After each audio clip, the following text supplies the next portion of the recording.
কি জানি এত বড় ছেলেকে যে মা মারতে পারে, কোনোদিন হয়তো আমার মেয়েটার গায়েও হাত তুলে দেবেন।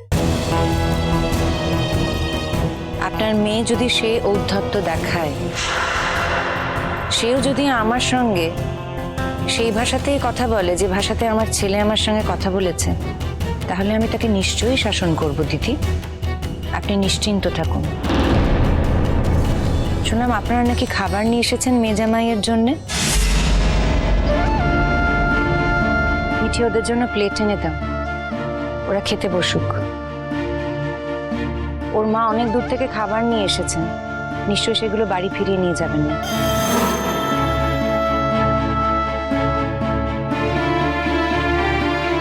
দেখো মা, আমি তোমাকে একটা কথা বলছি, বলতে চাইছি না তাও বলতে বাধ্য হচ্ছি। আমার শ্বশুর শাশুড়ি যদি এই বাড়িতে কোনো অসম্মান হয়, আমি কিন্তু তখনই এই বাড়ি ছেড়ে চলে যাব, আমি বলে দিলাম তোমায়। না না, তোমার শ্বশুর বাড়ির কোনো অসম্মান আমরা হতে দেব না। তোমার মায়ের অপমান হোক, তোমার ঠাম্মি পিসিমণি সবার অপমান হোক, কিন্তু তোমার শ্বশুর বাড়ির লোকেদের আমরা কোনো অসম্মান কিছুতেই হতে দেব না।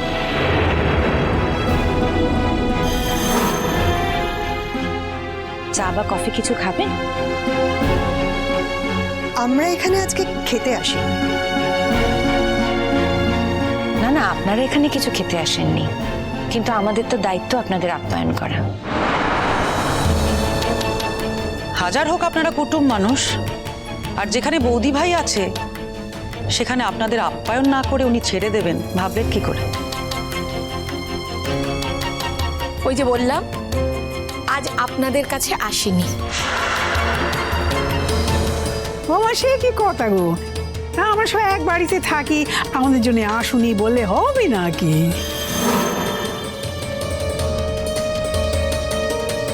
আমাদের বাড়ির এই বাচ্চা মেয়েটা পর্যন্ত খায়নি, আমার বয়স্ক শাশুড়ি মা খাননি। দিদি ভাই, আমি আর এই অবেলার আঁশটাস ধরবো না, তোমরা আর দেরি করো না, খাবার নিয়ে বসে যাও। দেখলে তো, শুধু শুধুই তোমরা না খেয়ে বসেছিলে। এই তো বুবলায় শ্বশুর শাশুড়ি ওরা কত খাবার নিয়ে এসেছেন ওদের জন্য। এই ছোট, দে না ওদের খাবারটা বেড়ে দে দে। দেখুন, খাবার নিয়ে এ বাড়িতে আসার কোনো অভিপ্রায় আমাদের ছিল না, মানে তেমন কোনো পরিকল্পনা আমরা করিনি। কিন্তু মেয়ে যখন ফোন করে কাঁদতে কাঁদতে বলল, জামাই এত পড়াশোনা শিখে এত বড় চাকরি করে, তারপরেও তার মায়ের হাতে মার খেয়েছে, তাই সে খায়নি। আর শুধু তো তাই নয়, জামাই খায়নি বলে আমার মেয়েও খায়নি। এমতো অবস্থায় আমাদের কি করা উচিত ছিল? আপনি হলে কি করতেন? আমি হলে কি করতাম সে কথা জেনে আপনি কি করবেন? আমি হলে যা করতাম সেটা তো আপনি করেননি। আমি হলে আর যাই করতাম না কেন, আমার মেয়ে জামাইয়ের জন্য এরকম করে খাবার নিয়ে আসতাম না। আমি বুঝতাম যে মা তার সন্তানকে মানুষ করেছে, সেই মাই যখন সন্তানের গায়ে হাত তুলেছে তখন নিশ্চয়ই কোনো কারণ আছে, তাই এই ঘটনাটা ঘটেছে। আর আমি আমার মেয়েকে এই শিক্ষাটাও দিতাম যেন শ্বশুর বাড়ির সমস্ত কথা সে বাপের বাড়িতে গিয়ে নালিশ না করে। অনেক কথা হয়েছে, সারাদিন কিচ্ছু খাওয়া হয়নি। বর্ষার না খেয়ে থাকার অভ্যেস নেই, এখন কি একটু শান্তিতে খেতে দেবে? না দেবে না। খাও বাবা, তুমি খাও। দাদা ভাই, শুধু তুই আর বৌদি ভাই না খেয়ে রয়েছিস এমনটা কিন্তু নয়, আমরাও কেউ খাইনি। ঠাম্মি খাইনি, মা খাইনি, পিসিমণি খাইনি, আমরা কেউ খাইনি। আমরা কিন্তু কেউ খাইনি দাদা ভাই। বিকেল হয়ে গেল, তোর একবার মনে হচ্ছে না সেটা? দেখ বাবিল, তোরা খাসনি, তোদের ইচ্ছে, আমি তো বারণ করিনি। বাহ দাদা ভাই, এই একই কথা আমি কিন্তু তোকেও বলতে পারি। তোরা খাসনি, তোদের ইচ্ছে। বৌদি ভাইকে অনেকবার বলেছি খাওয়ার জন্য, তোকেও বলেছি অনেকবার খাওয়ার জন্য, তোরা খাসনি। এখন তো জোর করতে পারবো না, তাই না? সেটা কি করে সম্ভব? যাকে আর কথা বাড়িয়ে লাভ নেই। রুদ্র, তুমি এবার খেয়ে নাও। আর আপনাদেরও তো এখনো খাওয়া হয়নি, এবার আপনারা খেয়ে নিন। দিদি ভাই, তুমি বরং মাকে খেতে দিয়ে দাও, আর দেরি করো না। আমি বরং একটু জল খাবার বানাই, আর ওনাদের জন্য কিছু বানাই। না না, আমরা এখন কিছু খাবো না। আমি শুধু আপনাদের জন্য লুচি বানাচ্ছি না, এই ছেলেমেয়েগুলো আর অবেলায় ভাত খাবে না, ওদেরকে একটু লুচিই দেবো। আর তাছাড়া একটু পরে ওদের নতুন কাকু আসছে, তারও বোধহয় সারাদিন কিছু খাওয়া হয়নি, সেও ওই লুচিই খাবে। আবার ওই এক না।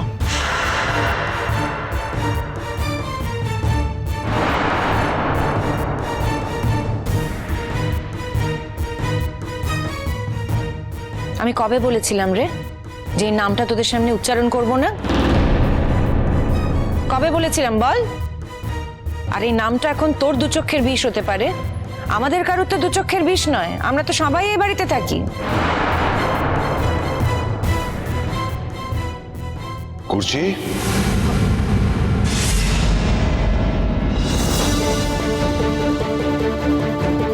ওই তো নতুন দা।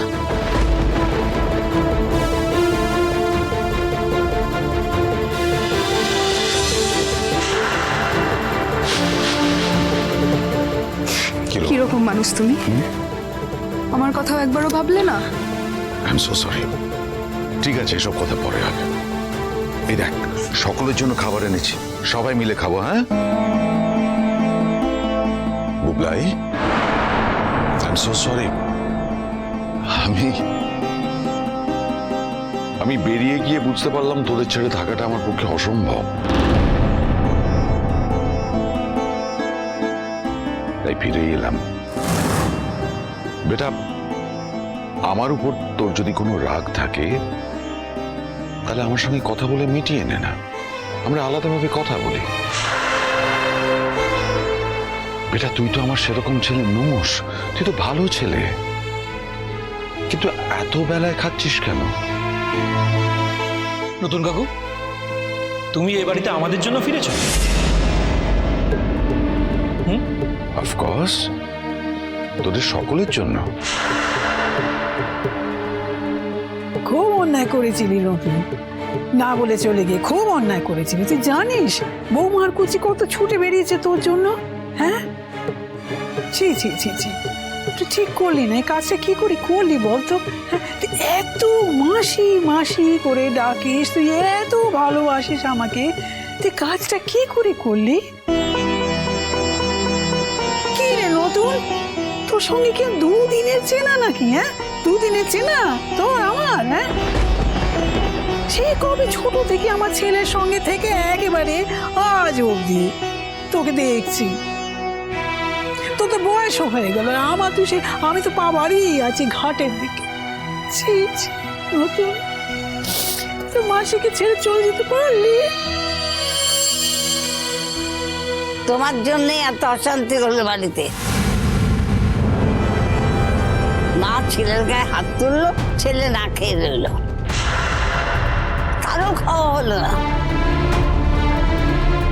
আর এই যে মেয়ের বাড়ির লোকজন এসেছে খাবার নিয়ে। আমি বুঝতে পারছি না বৌঠান, তুমি বুবলাইয়ের গায়ে হাত তুলেছ কেন বৌঠান? সন্তান যদি কোনো ভুল করে তাহলে তাদের শাসন করার দায়িত্ব কিন্তু মারই বলে আমি মনে করি। এটা মায়ের কর্তব্য, আর ছেলেমেয়েরা কোনোদিন মায়ের কাছে বড় হয় না। রেগে গিয়ে আমি ওকে দুটো চড় মেরেছি, সেই চড় দুটো আমি নাও মারতে পারতাম, কিন্তু এমন কিছু কথাই বুবলাই বলেছিল যে রাগের মাথায় আমার হাত এমনি এমনি উঠে গেছে।